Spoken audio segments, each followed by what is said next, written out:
Hey guys, this is Jose Baeza, and I want to welcome you to the YouTube video, the YouTube page. And one of the things that I'm going to go ahead and communicate with you guys today is about building business credit. It is important for you to build business credit, but at the same time, it is also important to understand the differences between personal credit and business credit.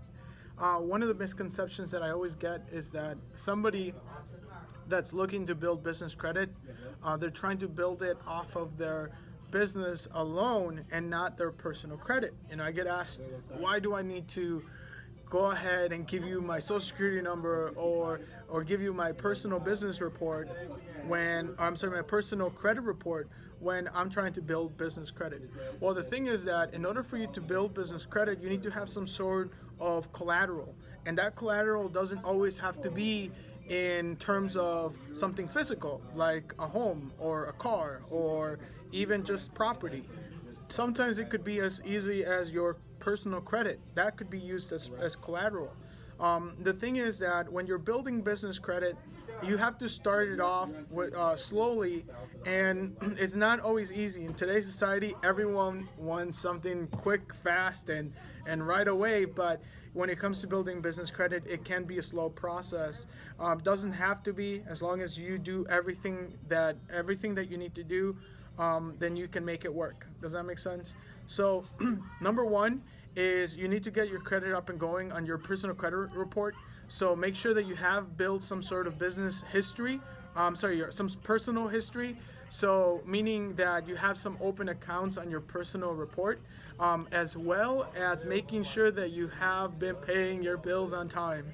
So one of the biggest things I always get as well is that for somebody that has been late years ago, or even if you have had a bankruptcy in the last 7 to 10 years, it becomes a little bit of an issue, because remember, it's not about just your credit, but rather your history as well. You might have had a bankruptcy 8 years ago, 10 years ago, when you think that it doesn't matter. But if you haven't built your credit back up, then what's going to happen is that it's not really going to help you at all, because you haven't built any personal credit afterwards. So making sure that your credit is up and going.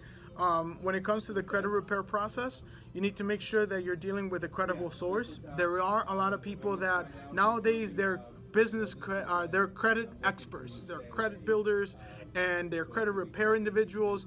And the challenge is that when it comes to credit repair, number one, nothing's guaranteed. It is very risky, because there's a lot of individuals out there that are charging thousands of dollars, even hundreds of dollars, which again, nothing's free, but you want to be careful on who you hire, because there's no guarantees.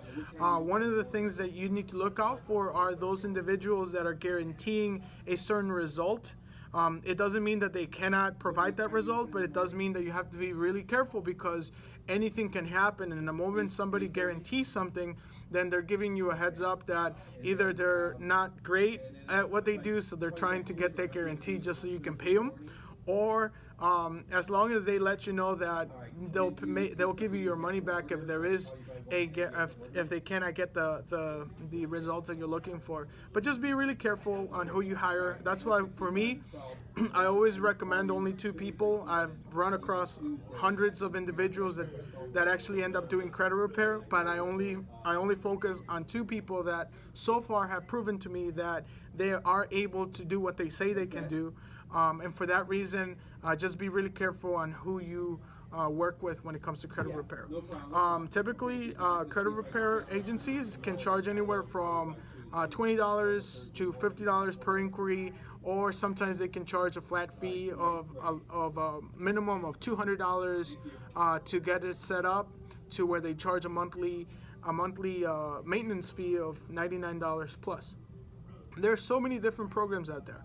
I would personally recommend just doing your due diligence and making sure that they can get the results and that they have the credibility behind them to make sure that they can do what they say they can do. As long as you got that covered, then you should be okay. Because again, there are no guarantees. You just need to be as careful as possible. Remember, you want to get your credit history up and going. So make sure you have some sort of accounts that are open on the personal side, You also want to make sure that you're on time with making all of your payments. Even if it's been 3 years and you have a late payment in your credit report, it is going to affect the decisions that the lenders make.